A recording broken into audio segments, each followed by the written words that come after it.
Hi there, how are you doing? It's a strange old business, this lifting of lockdown, isn't it? I'm finding it an odd mixture, with some things being more normal, like I can see my mum again, but then all of a sudden, out of nowhere, panic rises. It's at the weirdest suggestions, like, should I meet with a group of friends? Is that too high risk? And then have you ever got that feeling when you look at others and you start judging them? Should they be doing that? And then the thought that church is going to be so different when we finally meet back. It feels exciting to think that we can gather again, but I'm grieving that it's going to be so different. Due to so many of our congregation being in the high risk category, St Andrew's has decided we're going to get ready to open for private prayer in August. And then our first Sunday back together for worship will be the 6th of September. So anyway, what are the readings this week all about? Well, you might have seen there's a parable from Jesus, and it's about wheat that's been sown in the ground. And then there's this enemy that comes along in the night and he sows some weeds that also grow. And Jesus is asked, should the weeds be pulled up? And his answer is no. Let the weeds and the wheat stay together. For if you pull up the weeds, then you'll also pull up the roots of the wheat. And then at the end of time, Jesus says that the weeds will be consumed in eternal fire.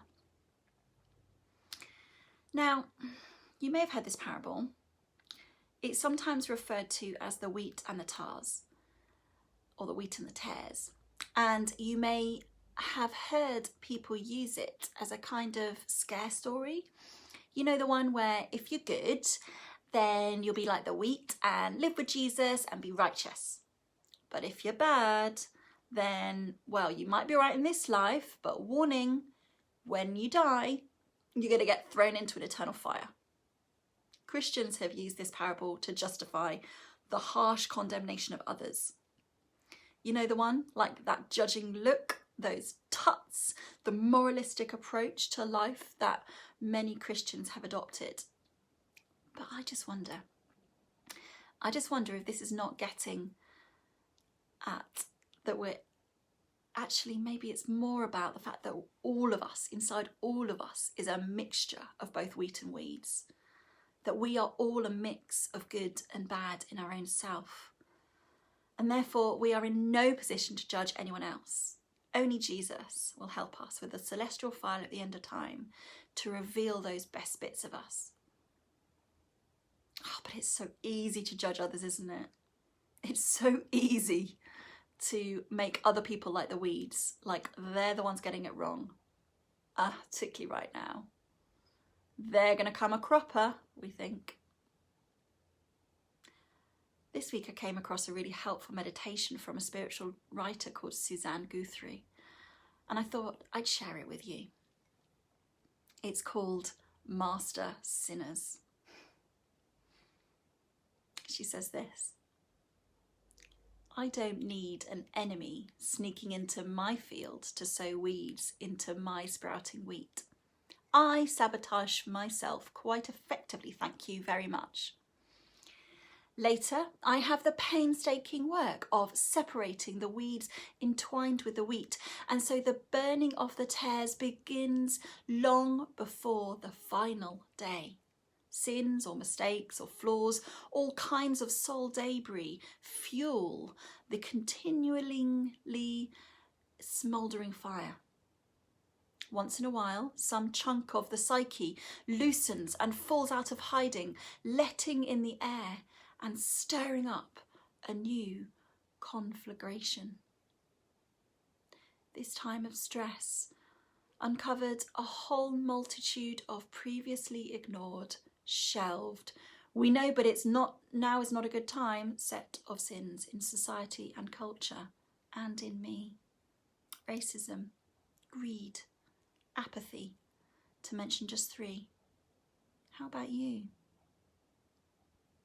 We know it's not enough to do all this on the societal, cultural and institutional level alone, as monumental as that is.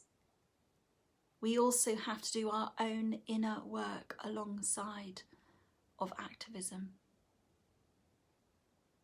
Here's a distraction. While I'm untangling my harvest, I sneak a look at the other sinners.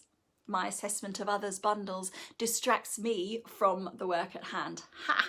I'm not so bad as this one or that. Pat on the back. Sigh. One would hope that attending regularly to my own sins might draw forth deep compassion for other sinners, sowing seeds of self-destruction. But does it? Just as wasteful as my own rush to judgment is my jealousy of others who seem to handle their mixed harvest of wheat and tares better than I. Again. Sigh. You know what I've learnt? If you ask other sinners to help, whether they are the ones you are judging or the ones of you are jealous, they will help you. The ones you're jealous of usually turn out to be master sinners, but through arduous and painful inner work, they work out how to deftly handle the mess of life, and they will even help you with your own bundle, but wisely, not so thoroughly that you don't learn how to bring your own weeds honestly to the cleansing fire. Let's not perish together as fools, as Martin Luther King said. Let's do the work, both inner work and activism, together. I'm really grateful for Suzanne's words to us just now, and words to me. May each of us now, each of us today, go into the world facing up to both the bad and the good in ourselves, knowing that God's eyes are gazing on us with love, knowing us fully. May we be open to work together with God and with each other on the inner transformation of our hearts and the outer work of activism to transform our world for the better common good of all. Amen.